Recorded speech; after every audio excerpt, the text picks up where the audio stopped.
मेरे इस क्रोटॉन के पौधे की पत्तियां पूरी तरह से सूखकर गिर चुकी हैं। हमें से वो कौन कौन सी खाद दे सकते हैं जिससे इसकी पत्तियां जल्दी निकल आएं और पौधा हमारा बिल्कुल पहले की तरह ही हरा भरा और घना हो जाए।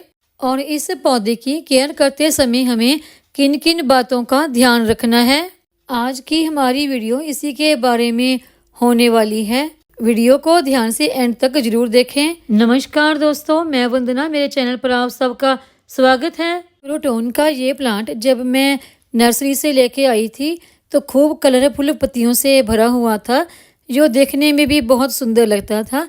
लेकिन फिर धीरे धीरे से इसकी पत्तियां सूख कर गिरना शुरू हो गई हैं और अब तो इसकी ये बिल्कुल डंडियां सी रह गई हैं। इन पत्तियों के गिरने का सबसे बड़ा जो कारण है वो ये है कि देखिए अभी मौसम चेंज होना शुरू हो गया है। तो इस मौसम में ये क्रोटॉन का पौधा जो इसकी पुरानी पत्तियां हैं वो गिरा देता है। और पत्तियां गिरने का अगला कारण होता है कि अगर इस प्लांट को पानी की कमी हो जाए तो उस वजह से भी इसकी पत्तियां गिरने लगती हैं। और तीसरा कारण होता है जब आप नर्सरी से ये प्लांट लेके आते हैं तो उसके बाद जब आप इसे किसी दूसरे बड़े गमले में ट्रांसफ़र करते हैं तो इसके रूट में एक जाली सी होती है। अगर आप जाली निकाल देते हैं तो रूट थोड़ा सा डिस्टर्ब हो जाती है, तो उस वजह से भी ये प्लांट की पत्तियां गिरने लगती हैं और कई दफ़ा तो ये प्लांट डैमेज भी हो जाता है। इस प्लांट की पत्तियां गिरने के 3 मेन कारण तो यही होते हैं।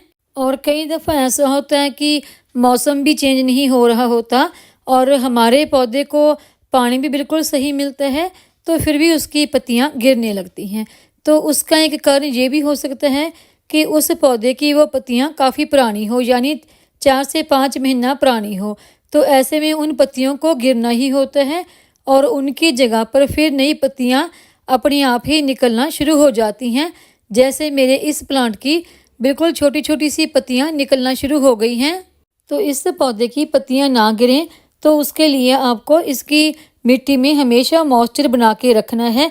इतना पानी आपको हमेशा इस पौधे को देते रहना है, कभी भी इस प्लांट की मिट्टी ड्राई ना होने दें।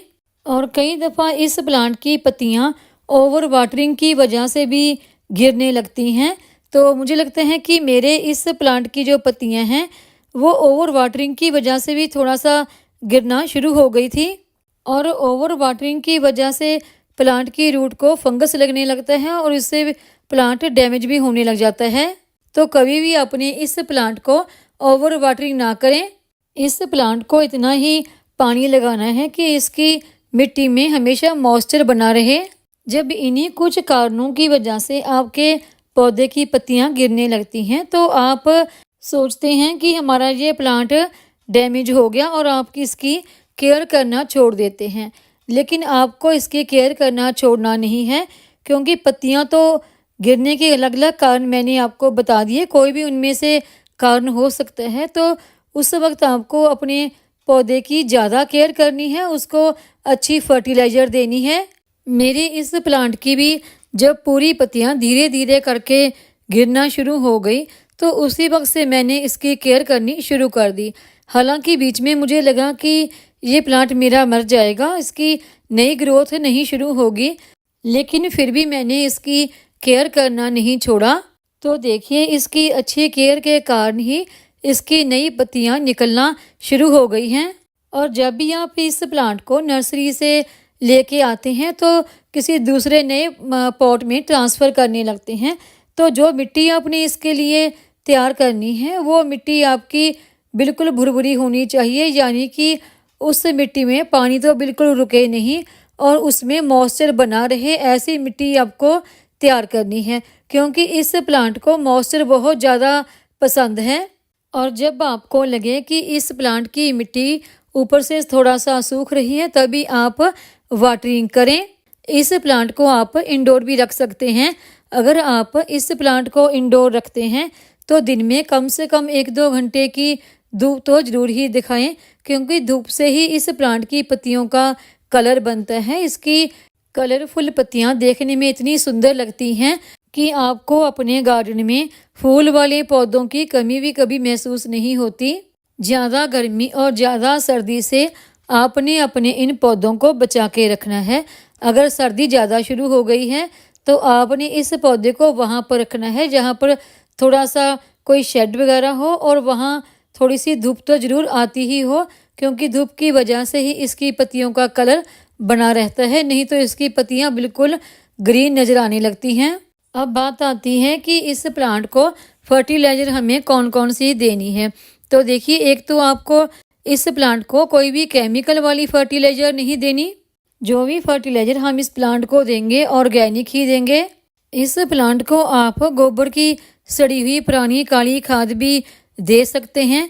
अगर गोबर की खाद आपके पास नहीं है तो उसकी जगह पर आप वर्मी कंपोस्ट भी दे सकते हैं। ये मैंने वर्मी कंपोस्ट ली है, ये मैंने 10 से 12 ग्राम के बीच ली है, क्योंकि मेरा जो गमला है वो काफ़ी छोटा है।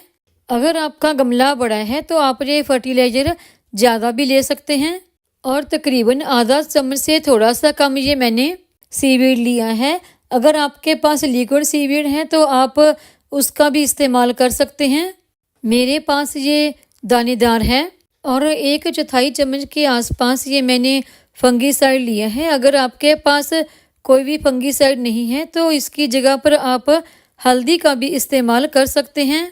इस फर्टिलाइज़र को देने से पहले हम गमले की मिट्टी की थोड़ी सी गुड़ाई कर लेंगे। इस फर्टिलाइज़र के इस्तेमाल से जो पौधे की गिर चुकी पत्तियां हैं उनकी जगह नई नई पत्तियां आना शुरू हो जाएंगी। महीने में एक बार अपने पौधों पर आप इस फर्टिलाइज़र का इस्तेमाल कर सकते हैं। अगर आप सिर्फ अकेले वर्मी कंपोस्ट देना चाहें तो वो भी दे सकते हैं। इसकी जगह पर आप गोबर की सड़ी हुई पुरानी खाद का भी इस्तेमाल कर सकते हैं। पौधों पर इस फर्टिलाइज़र का रिजल्ट आपको बहुत जल्दी देखने को मिलेगा।